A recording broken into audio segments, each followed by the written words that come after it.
नमस्कार. आजची कथा आहे एका वचनाची. एका अशा वचनाची ज्यामुळे राज्याभिषेकाचा तो भव्य उत्सव, तो आनंद एका क्षणात विरून गेला आणि नियतीने एक असा मार्ग निवडला जो थेट 14 वर्षांच्या वनवासाकडे घेऊन जात होता. पण या कथेत पुढे जाण्याआधी जरा विचार करा. खरंच फक्त एका वचनासाठी कोणी आपलं संपूर्ण राज्य, आपलं सगळं ऐश्वर्य सोडून देऊ शकता का?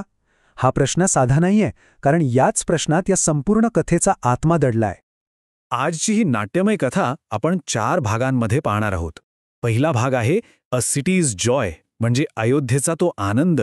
मग द फेटफुल बून्स, ते 2 वरदान ज्यांनी सगळंच बदललं. त्यानंतर द चॉईस ऑफ धर्मा, म्हणजे धर्माची निवड.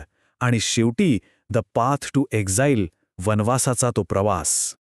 तर चला सुरुवात करूया त्या क्षणापासून जेव्हा संपूर्ण अयोध्या एका नव्या युगाच्या स्वागतासाठी, एका नव्या पर्वासाठी आतुरतेने वाट पाहत होती. जरा डोळ्यासमोर आणा ते दृश्य. अयोध्येतला प्रत्येक रस्ता, प्रत्येक घर दिव्यांनी, फुलांनी अक्षरशः उजळून निघालं होतं. वातावरणात वीणा आणि मृदंगाचे सूर घुमत होते. एक वेगळाच उत्साह होता. अहो, लहानांपासून मोठ्यांपर्यंत प्रत्येक जण आतुरतेने वाट पाहत होता की कधी एकदा आपले लाडके राजकुमार, आपले राम सिंहासनावर बसतील. सगळीकडे फक्त एकच भावना होती, आनंद आणि एका उज्ज्वल भविष्याची आशा. पण म्हणतात ना, नियतीच्या मनात काहीतरी वेगळंच असतं. जिथे आनंदाचा सागर उसळला होता ना, तिथे अचानक एका मागणीने संपूर्ण कथेला एक असं वळण दिलं ज्याची कुणी कल्पनाही केली नव्हती. हे बघा, काय विरोधाभास आहे हा. एका बाजूला राजा दशरथांची इच्छा की रामाला राजा बनवायचं आणि अयोध्येच्या सुवर्णयुगाची सुरुवात करायची, आणि दुसऱ्या बाजूला राणी कैकेयीची मागणी, ती 2 वरदानं. पहिलं, भरताला राज्य मिळावं, आणि दुसरं, रामाला तब्बल 14 वर्षांचा वनवास. विचार करा, एका क्षणात सगळं चित्र पालटलं. राज्याभिषेकाचा आनंद थेट वनवासाच्या दुःखात बदलला. आता हे सगळं ऐकून रामांनी काय केलं असेल? काही राग, काही तक्रार?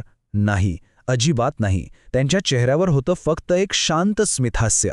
त्यांनी अगदी सहजपणे आपल्या वडिलांचं वचन स्वीकारलं, कारण त्यांच्यासाठी पित्याचा शब्द आणि धर्माचं पालन यापुढे सिंहासनाला काहीच किंमत नव्हती.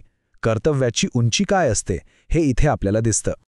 रामाचा त्याग तर होताच महान, पण त्यांच्यासोबत अजून दोघांनी एक असा निर्णय घेतला ज्याने प्रेम आणि निष्ठेची व्याख्याच कायमची बदलून टाकली. हो, सीतेने आणि लक्ष्मणाने एका क्षणाचाही विचार केला नाही. राजमहालाचं सुख, ऐश्वर्य सगळं काही नाकारलं आणि रामासोबत तो कठीण, खडतर मार्ग निवडला.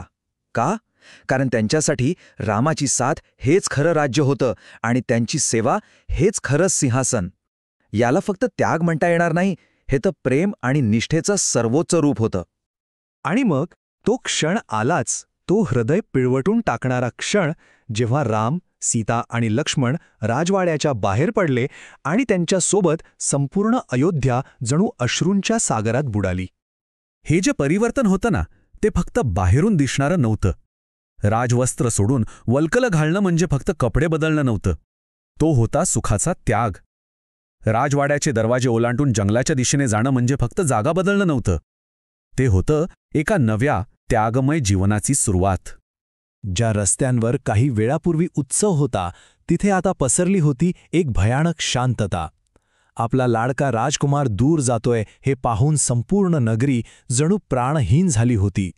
कल्पना करा, चंद्राशिवाय आकाश कसं दिसतं. अगदी तशीच अयोध्या रामाशिवाय निष्प्रभ, निस्तेज झाली होती. तर मग या कथेतून आपल्याला काय शिकायला मिळतं? हेच की खरा धर्म सिंहासनात नसतो, तो असतो आपल्या कर्तव्यात. आणि एका वचनाचं पालन करण्यासाठी केलेला त्याग, तोच माणसाला खऱ्या अर्थाने मोठं, महान बनवतो. ही होती आजची कथा, वाल्मिकी रामायणातील अयोध्याकांडातून. अशाच आणखी प्रेरणादायी कथा ऐकण्यासाठी आणि अनुभवण्यासाठी प्रवीण मोहिते वर्ल्डला नक्की सबस्क्राईब करा. धन्यवाद.